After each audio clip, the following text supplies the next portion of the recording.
नमस्कार, आप देख रहे हैं प्रेरणा संवाद। मैं हूं पल्लवी। आज के प्रमुख समाचारों पर एक नजर। सरसंघ चालक डॉक्टर मोहन भागवत ने गत दिनों एक कार्यक्रम को संबोधित करते हुए कहा कि भारत का भाव एक है और उस भाव के आधार पर भारत समर्थ बनेगा। आइए सुनते हैं उन्होंने इस विषय पर और क्या कुछ कहा। भाषाएं हमारी अनेक है, लेकिन सब में यही भाव है। सब भाषाओं में रामायण है, सब भाषाओं में महाभारत है, सब भाषाओं में समान अर्थ की कहावतें हैं। सभी भाषाओं की परंपरा व्यक्त करती है, इसी भाव को व्यक्त करती है। इसलिए अनेक भाषा है, अनेक पंथ संप्रदाय है, अनेक खान पान रीति रिवाज ढंग सब कुछ है, लेकिन भारत सनातन काल से भारत के नाते एक ही है, एक ही है। वो किसी का बना है, एक नहीं है, और किसी के तोड़ने से टूटेगा ऐसा भी नहीं है। इसकी व्यवस्थाएं हो सकती है अलग अलग, परंतु भारत का भाव एक है। उस भाव के आधार पर यह भारत समर्थ बनेगा और संपूर्ण दुनिया को इस भाव से आप्लावित करके उस दुनिया के सामने आज की जो सारी समस्या, आपस के कलह की, गरीबी बेरोजगारी की, मूल्यों के क्षरण की, पर्यावरण के विघटन की, इन सारी समस्याओं का उत्तर उस भाव के बल पर बड़ा होकर यह भारत देने वाला है।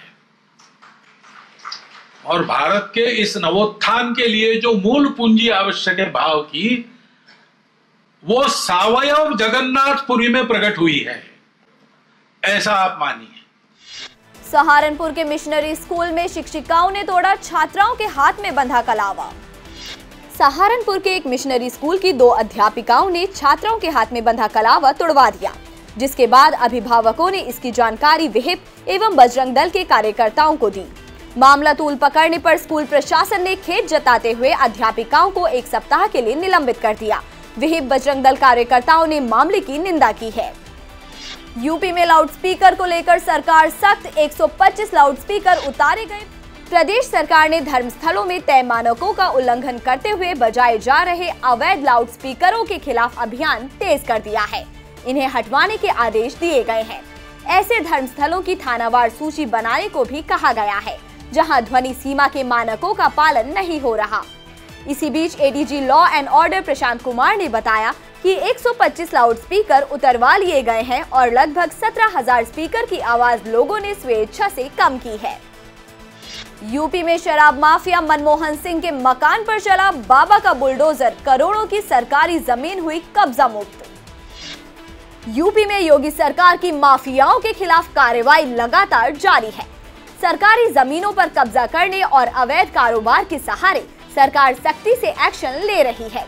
इसी के अंतर्गत फतेहपुर जिले के मलवा थाना क्षेत्र के मीरमऊ गांव में शराब माफिया मनमोहन सिंह के आलीशान मकान पर प्रशासन का बुलडोजर चला है।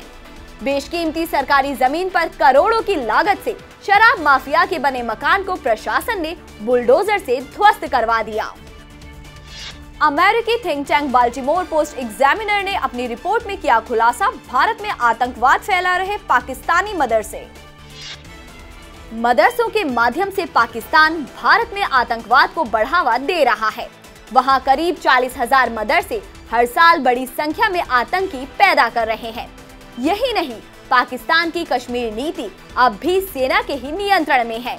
यही कारण है कि पाकिस्तान में कोई विशेषज्ञ आतंकवाद को खत्म करने की बात नहीं कर रहा।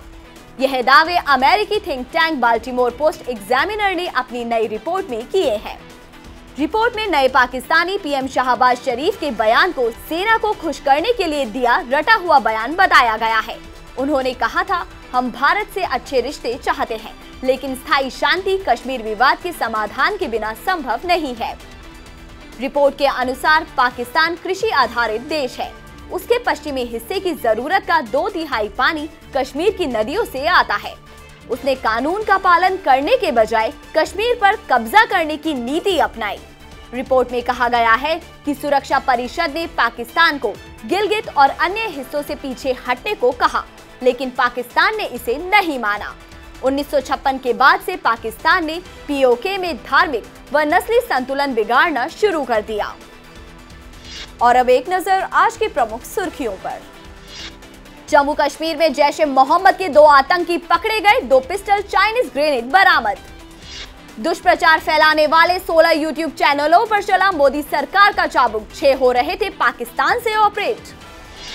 गुजरात के साबरकांठा में रामनवमी पर हुई हिंसा के आरोपियों के घर चला बुलडोजर। सपा नेता यूसुफ मलिक पर लगा एनएसए, मुरादाबाद के अपर नगर आयुक्त से कहा था 20 साल पुराना गैंगस्टर हूं, तुम्हें जान से मार दूंगा। उत्तराखंड में अवैध स्लॉटर हाउसों पर पुलिस का शिकंजा, गैंगस्टर एक्ट के अंतर्गत होगी कार्रवाई। प्राकृतिक खेती के अनाज की होगी ब्रांडिंग, सीएम योगी बोले मंडियों में होगी अलग व्यवस्था। यूपी में ओबीसी छात्रों को मुफ्त मिलेगी प्रतियोगिता परीक्षाओं की कोचिंग, योगी सरकार खोलेगी प्रशिक्षण अकादमी। शिवपाल यादव का अखिलेश पर तंज, बोले विनाश काले विपरीत बुद्धि, सभा में हुआ मेरा सिर्फ अपमान। आज के समाचारों में इतना ही, फिर लेकर आएंगे कुछ नए समाचार, तब तक के लिए नमस्कार।